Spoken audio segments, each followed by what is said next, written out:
یہاں رک کر میرے بھائی ایک مسئلہ سمجھو. یہ جو یاجوج ماجوج ہیں جن کے بارے میں آپ نے طرح طرح کی باتیں سن بھی رکھی ہوں گی اور پڑھ بھی رکھی ہوں گی، سب بوگس جھوٹی باتیں ہیں، غلط ہیں. جتنا آپ نے سنا ہے اور جتنا پڑھ رکھا ہے سب بوگس ہے، غلط ہے. یاجوج ماجوج انسان ہی ہیں، اور آپ کو یہ بات معلوم ہے کہ تمام انسان آدم علیہ السلام کے اولاد ہیں. پھر تمام انسان نوح علیہ السلام کی اولاد ہیں.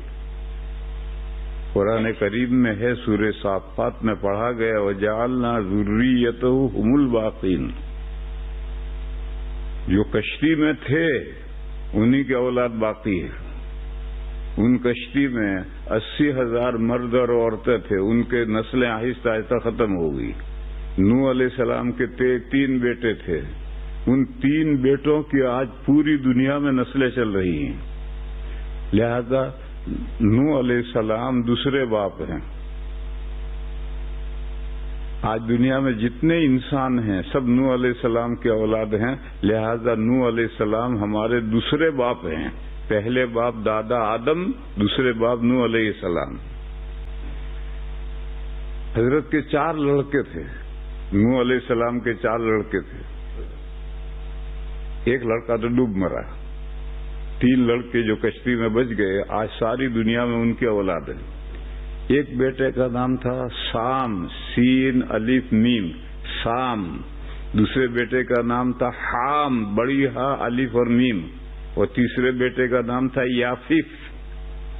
یہ یاجوج ماجوج یافیف کی اولاد ہے. لہذا یاجوج ماجوج ہمارے جیسے ہی انسان ہیں.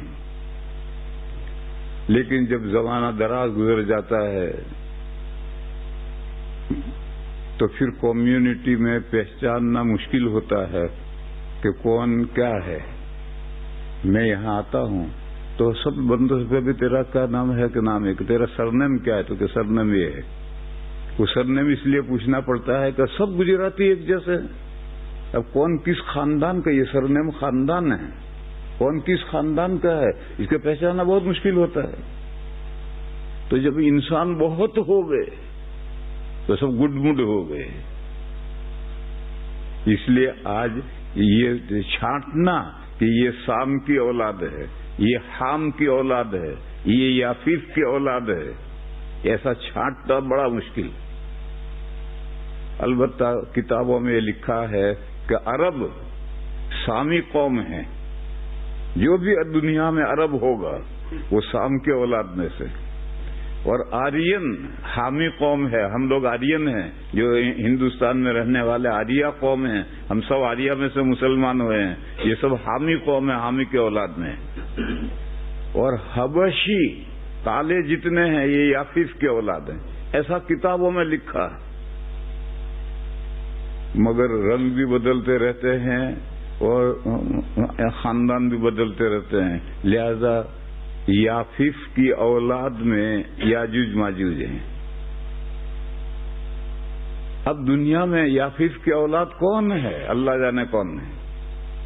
اب ساری دنیا ایسی گڈ مڈ ہو گئی کہ اس میں سے کہ یہ ہے سامی، یہ ہے حامی، یہ ہے یافیفی.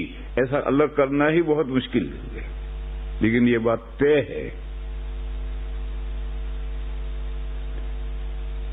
کہ ہمارے جیسے ہی انسان یاجوج ماجوج ہیں. اور یہ جو باتیں آپ نے سنی ہیں پڑھی ہیں سب لغو باتیں ہیں کہ ایک دیوار کے پیچھے ہیں. دیوار سکندر نے بنائی ہے اور وہ دیوار یاجوج ماجوج چاٹتے ہیں زبان سے. وہ شام کو کاغذ جیسی پتلی ہو جاتی ہے تو پھر وہ لیبر تھک جاتا ہے. وہ کہتا ہے کہ چلو چھوڑو کل چاٹیں گے. دوسرے دن آتے ہیں تو وہ دیوار پہلے جیسی موٹی ہو جاتی ہے. یہی کام چل رہا ہے. وہ پوری نہیں ہوتی چاٹتے. یہاں تک کہ جب اللہ تعالیٰ چاہیں گے کہ وہ دیوار ٹوٹے تو پھر ان کا سردار کہے گا بھائی کام بند کرو، انشاءاللہ کل اس کو چاٹیں گے. اور توڑیں گے تو انشاءاللہ کی برکت سے وہ پتلی ہی رہے گی، کاغذ جیسی ہی رہے گی، اور دوسرے دن چاٹ کر توڑ دیں گے اور پھر دنیا میں نکل پڑیں گے۔ یہ سب بوگس باتیں ہیں۔ اور وہ دیوار جو سکندر نے بنائی تھی وہ دیوار آج دنیا میں موجود ہے، اس کی بھی کوئی دلیل نہیں ہے۔ بلکہ آپ کے دارالعلوم دیوبند کے شیخ الحدیث گزرے ہیں حضرت علامہ کشمیری مولانا شبیر احمد صاحب، ان کی ایک کتاب ہے عقیدۃ الاسلام۔ وہ عقیدۃ الاسلام انہوں نے قادیانیوں کے خلاف عربی میں لکھی ہے۔ اس کتاب میں یہ لکھا ہے کہ وہ دیوار کب کی ٹوٹ گئی، ختم ہو گئی، اب کہیں دیوار نہیں ہے۔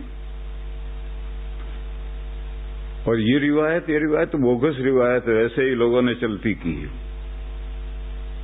اسی طرح سے کہتے ہیں کہ اللہ نے ان کی غذا کے لیے سمندر سے ایک مچھلی ڈالی ہے، باہر پھینکی ہے، تو سارے یاجوج ماجوج وہ مچھلی قیامت تک کھاتے رہیں گے، وہ ختم ہی نہیں ہوتی۔ جب ان کا نکلنے کا وقت آئے گا تو پھر وہ مچھلی ختم ہو جائے گی، پھر نکلیں گے۔ پتہ نہیں ایسی کیا کیا باتیں لوگوں نے چلائی ہیں۔ یہ سب باتوں پر یقین نہیں کرنے کا، یہ سب بوگس باتیں ہیں، قرآن و حدیث سے ثابت نہیں ہیں۔ یہ تو قصہ گو وائزن، ایسی باتیں گھڑ کر چلاتے ہیں اپنا وعظ کامیاب بنانے کے لیے۔